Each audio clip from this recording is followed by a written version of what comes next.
È bello, vai, vai. È tornato Pierpaolo.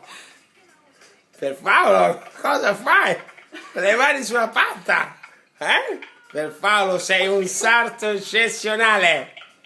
Ah, guarda, Pierpaolo, gentilmente, no, mi è saltato. Hai messo lo spillo, ma è saltato subito, Pierpaolo. Ma no. Allora, Pierpaolo, un sarto eccezionale.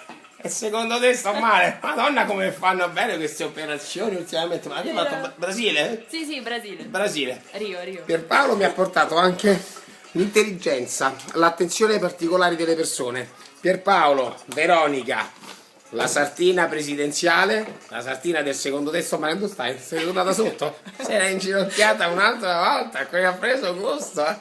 Quanto ti piace prendere le misure ai pantaloni? Vai, vai, vai, vai. Maria, fatti vedere!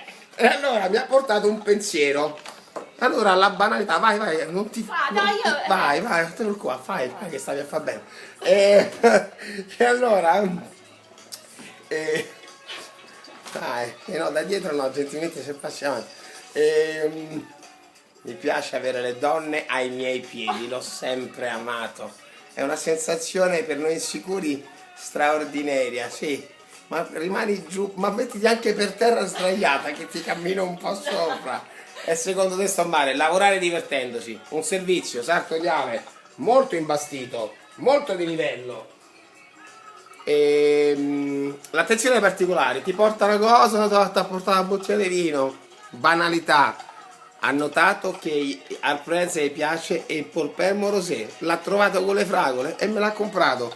E io l'apprezzo, me lo metto in freddo e stasera me lo bevo.